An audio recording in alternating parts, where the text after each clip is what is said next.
Adam Schiff just got exposed in front of the entire country. JD Vance asked him one question. One. The simplest question anyone has asked in 7 years. And for the first time in his career, Adam Schiff had nothing to say. 12 seconds of dead silence from the man who never once ran out of words. What you're about to hear is how those 12 seconds happened, and it starts with a number. 53. That's how many times Adam Schiff went on national television and told America he had evidence, not rumor, not suspicion, direct evidence, that the President of the United States was a Russian agent. 53 times. As chairman of the Intelligence Committee, the man with the highest clearance in Congress, and he said it on every network that would have him. 3 separate investigations said he was wrong. The House censured him for it. 213 votes, and 18 months later, Adam Schiff didn't retire. He won a Senate seat, he got promoted for it. Today, JD Vance was sitting across from him in a Senate Judiciary Committee hearing room with 3 folders and nowhere for Schiff to run. Vance didn't start the way anyone expected. No opening statement, no accusations, no reciting of Schiff's television appearances. He just asked a question, and it was the wrong question for Schiff to feel comfortable answering. Senator, when you said evidence in plain sight on CBS in 2018, were you speaking from classified intelligence you had access to as chairman, or from publicly available information? Schiff leaned forward. This was easy. He'd handled this 100 times. Publicly available information, Senator. The Trump Tower meeting, the communications between campaign officials and Russian intermediaries, these were facts in the public domain. So you weren't using classified intelligence? I had access to classified material, of course, but my public statements were based on public reporting.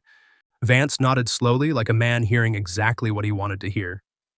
So when you told America, I have seen direct evidence, you were describing something any American with a television could have seen for themselves. Schiff paused, just half at a beat. The first hesitation of the day, almost invisible, but it was there. I said the evidence was in plain sight, Senator. That's what in plain sight means. Right, in plain sight, publicly available, nothing classified. Nothing that required your position as chairman to access. That's correct. Vance let 3 seconds pass. Then he leaned forward and the temperature in the room changed. Then why did it matter that you said it, Senator? Schiff blinked. Because you weren't just some commentator on cable news. You were the chairman of the House Intelligence Committee. You had the highest security clearance available to any member of Congress. And when you went on television and said, I have seen direct evidence, you knew exactly what 70 million Americans heard. They didn't hear, I watched the same news you did. They heard, I, the man with access to the most sensitive secrets in this country, have seen something you can't see, and I'm telling you it's real. Vance held Schiff's gaze. You used the authority of your office to make a public claim sound like a classified confirmation. And you did it 53 times on every network that would have you. For 3 years, you knew what people heard when you said those words. And you never once corrected them? Schiff's chin lifted slightly. He wasn't rattled. Not yet. He'd taken harder shots than this. Senator Vance, I spoke based on what I believed to be true at the time. I make no apologies for raising the alarm about foreign interference in our elections. He had an answer. He always had an answer.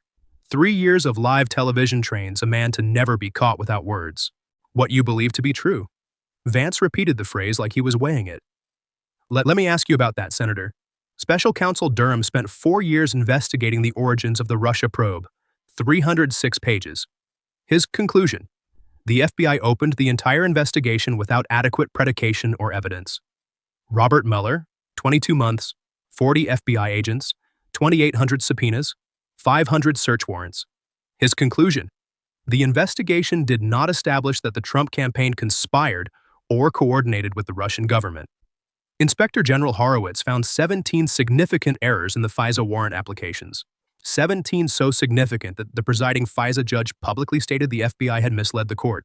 Vance spread his hands on the table. 3 independent investigations, Senator. Years of work. And not one of them found what you told America was there.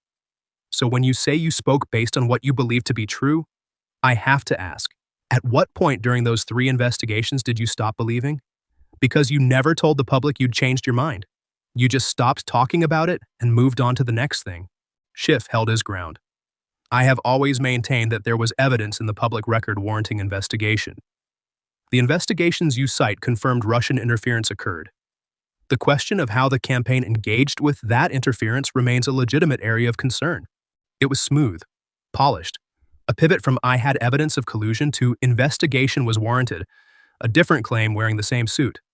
But Schiff delivered it with enough conviction that if you weren't listening carefully, you might not notice the swap. Vance noticed, but he didn't chase it. He went somewhere else entirely, somewhere Schiff wasn't prepared for. Do you know what your 53 interviews did to this country, Senator? Do you have any idea what happened in living rooms across America while you were on television? Fathers stopped going to their sons' houses for Sunday dinner because they couldn't sit in the same room without arguing about Russia. Grandmothers unfriended their own grandchildren. Marriages that survived 40 years cracked over politics for the first time because they believed you, not because the evidence was overwhelming, because the chairman of the Intelligence Committee told them he had seen it. He paused. The investigation you helped justify cost 32 million taxpayer dollars. 32 million from the paychecks of retirees, truck drivers, teachers, every working family in the country to chase something that 3 separate investigations concluded was never there. Schiff fired back without hesitation. Senator, you're blaming me for political division in this country. That division started long before I said anything on any network. And I would remind you that the investigation I supported produced results. He was still standing, bloodied but standing. And he was about to do something nobody in the room expected. What happened next was the strongest moment Adam Schiff had all day. And it needs to be said plainly, it was a strong moment. Not a dodge, not a deflection, a genuine counterpunch. Schiff sat up straight and the defensiveness evaporated from his voice. Something colder replaced it. I was censured because I had the courage to stand up to a corrupt president. Every Republican who voted for that resolution made a choice. They chose to protect Donald Trump instead of protecting the country. And I will let history judge which side was right. He leaned in. You want to talk about what those investigations found, Senator? Let's talk about it. Robert Mueller produced 34 indictments, 7 guilty pleas or convictions. The president's campaign chairman was convicted of federal crimes. His national security advisor pleaded guilty to lying to the FBI. His personal attorney went to federal prison. One after another, the president's own people went to prison. He pointed across the table. And when we raised the alarm, your side called us hysterical, called us partisan, called us liars. Then the conviction started. So before you lecture me about misleading the public, I suggest you ask yourself who was actually held accountable and who walked away. The Democrats in the room shifted in their seats. A few nodded. The 34 number landed hard. The convictions were real. Courts had ruled. People had gone to prison. This wasn't rhetoric. These were facts.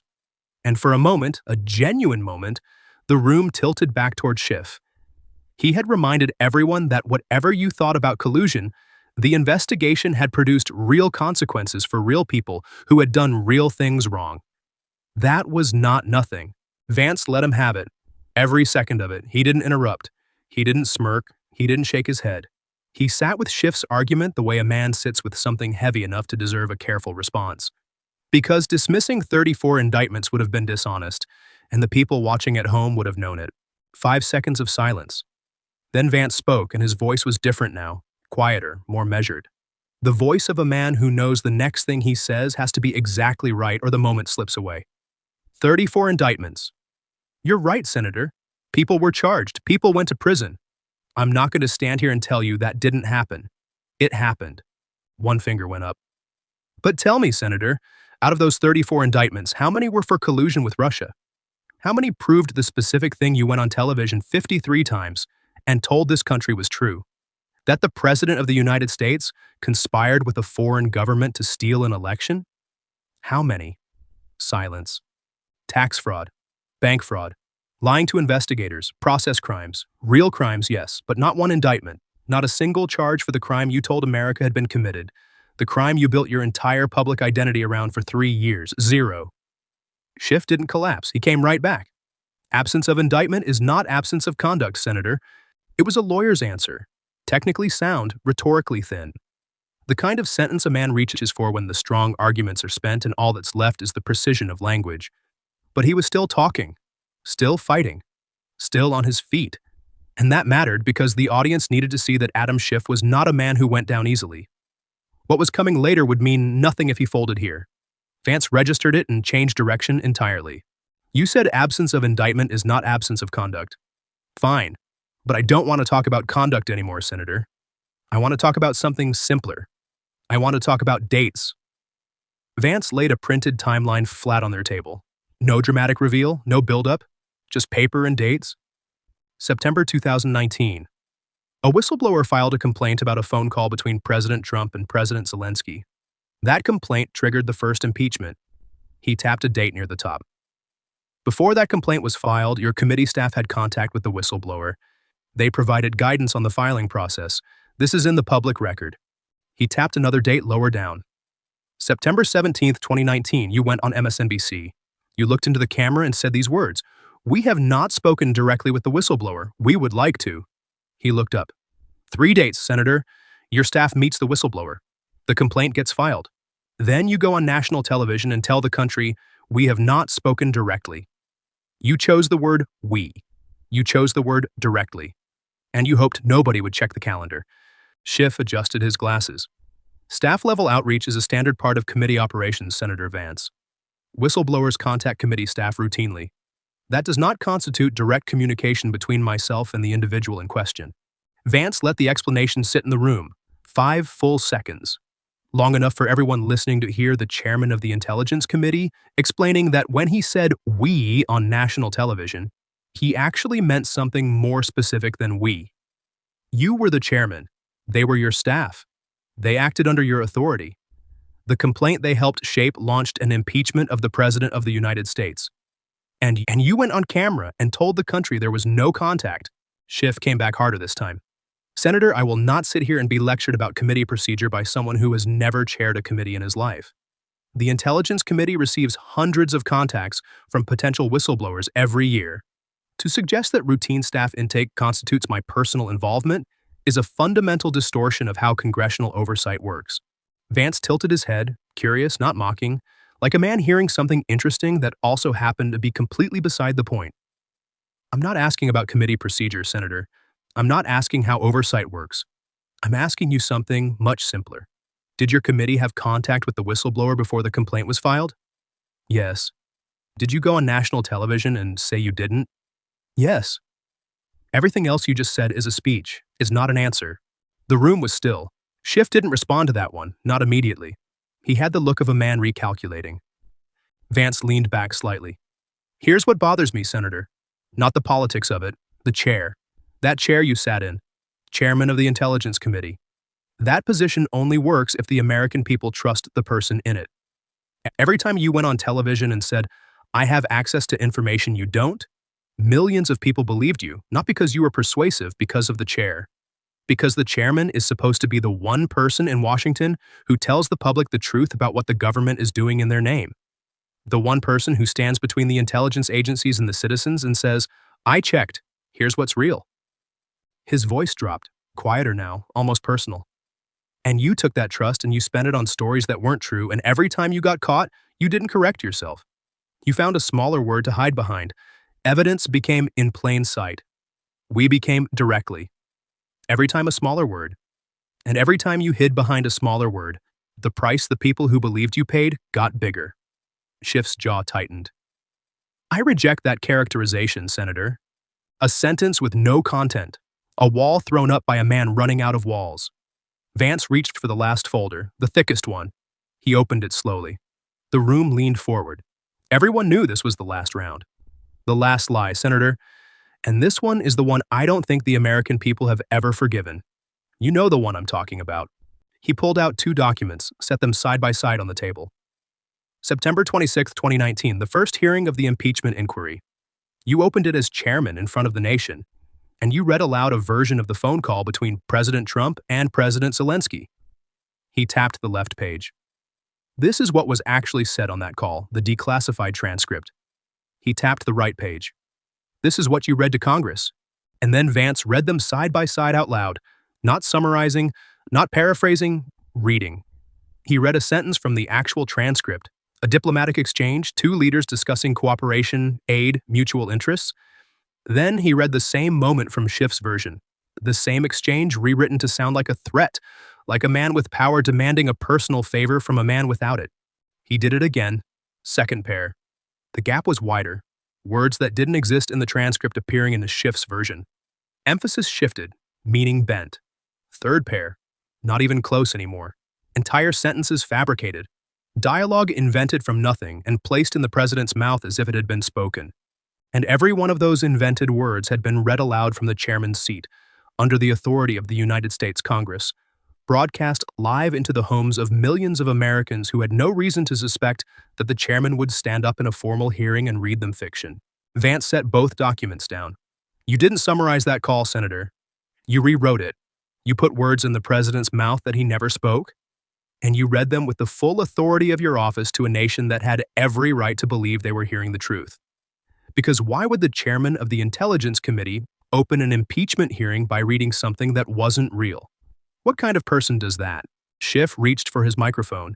His voice was thinner now. The force he'd carried in his counterattack was gone. That was clearly a parody, Senator Vance. A dramatization to illustrate the essence of the president's conduct. Did you tell the audience it was a parody before you started reading? The context of the hearing made it clear.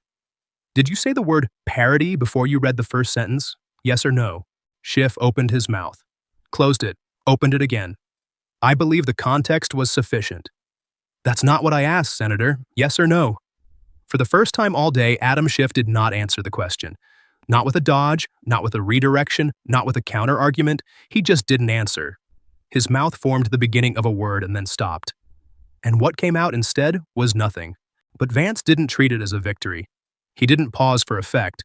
He moved forward because the kill shot wasn't the parody question. The parody question was just the last wall. Vance spoke from memory, no notes. Each sentence shorter than the last. Lie 1. You told America you had evidence of collusion. You admitted today it was based on public information anyone could see, but you used the authority of your chair to make it sound like classified confirmation. Lie 2. You told America you had no contact with the whistleblower. The calendar says your staff did. Lie 3. You read fabricated dialogue into the congressional record and called it parody after you got caught. He closed this folder, placed it on top of the other two. The room was so quiet I could hear the ventilation system cycling air through the ceiling vents. That's how quiet it was. A room full of senators, staffers, journalists, cameras, and the only sound was climate control. Vance spoke again. Quiet, almost conversational. The voice of a man who didn't need to prove anything anymore and knew it. 213 members of Congress voted to censure you, Senator. That number, 213. I want you to think about what it means, because those weren't 213 politicians playing a partisan game. Those were 213 people who went home to their districts and had to answer when their constituents asked, "Did Adam Schiff tell us the truth?" And 213 of them answered no. On behalf of millions of families who trusted you, who argued at their kitchen tables because of you, who lost sleep because of you, who paid $32 million in taxes for an investigation built on what you told them was true. He paused, let it land. And then you won a Senate seat, and you walked into this chamber like those 213 votes were a clerical error. Like the families didn't matter. Like the country owed you a promotion for the damage you did to it. Vance leaned forward, not aggressive, just close. Close enough that there was nowhere else to look. Senator Schiff, you were censured by the House of Representatives. Then you won an election. You sit here today as a United States Senator. Congratulations. But I need you to answer one question, just one. Every camera in the room locked. Nobody breathed. Not the staffers, not the journalists, not the senators on either side. The room understood what was happening. This was the question. The one that had been circling Adam Schiff for 7 years. The one he had outrun, out-talked, outmaneuvered on every network, in every debate, in every interview. And now, there was nowhere left to run. The evidence of collusion you said you had, that you told America you had seen with your own eyes, can you produce it for this committee today? Vance asked the question. Then he waited. Schiff didn't move. Nobody moved. 10 seconds is a long time when a nation is watching. Schiff's right hand started toward the microphone. Got halfway there, stopped. Like his body started an answer, his brain couldn't finish. He glanced to his left where his senior aide sat. The aide's hands were empty. No folder, no note, no rescue. Because there was no talking point for this moment. No legal distinction to retreat behind, no smaller word to hide in. The question was too simple, too clean.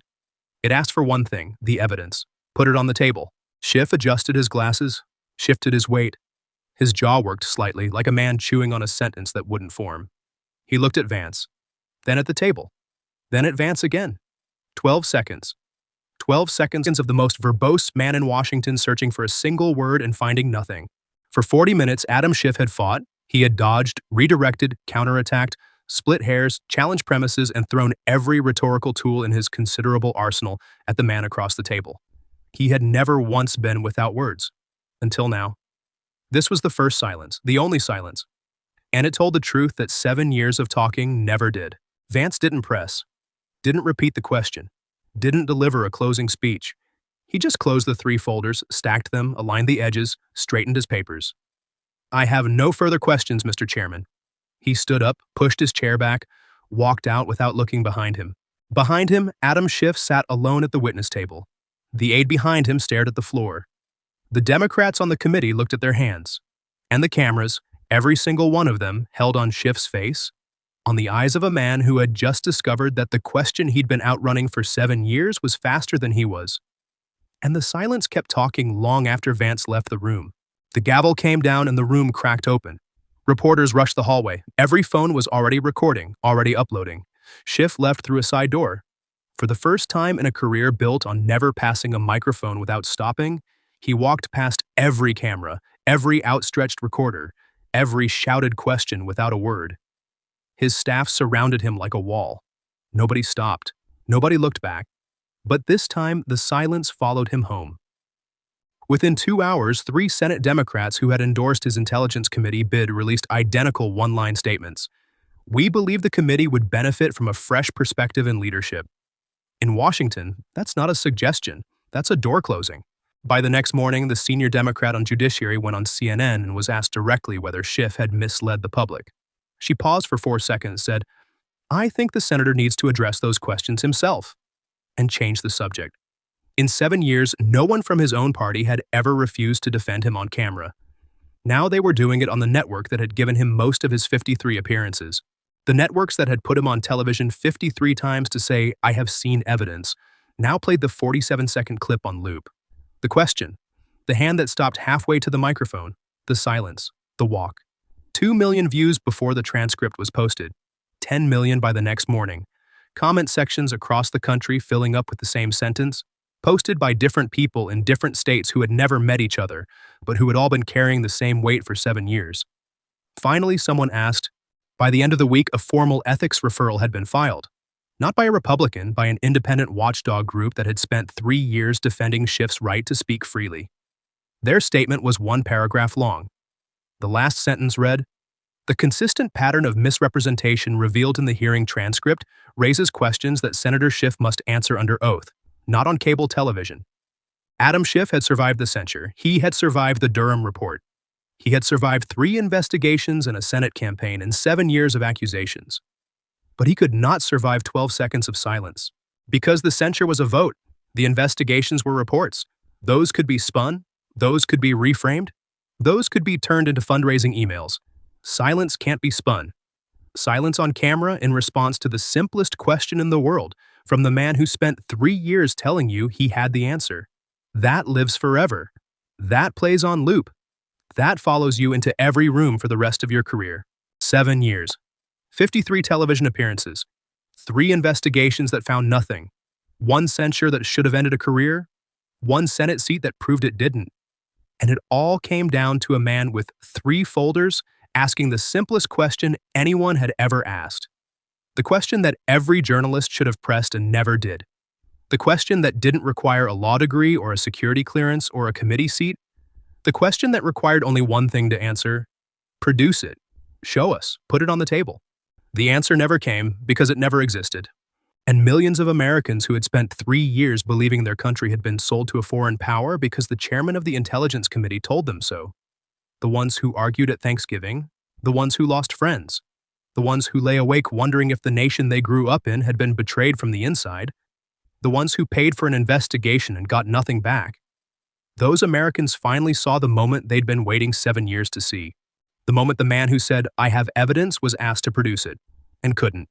Not because he was outmaneuvered, not because Vance was a better debater, but because the evidence was never there, and all the talent in the world can't produce something that doesn't exist. And the silence said everything his words never did.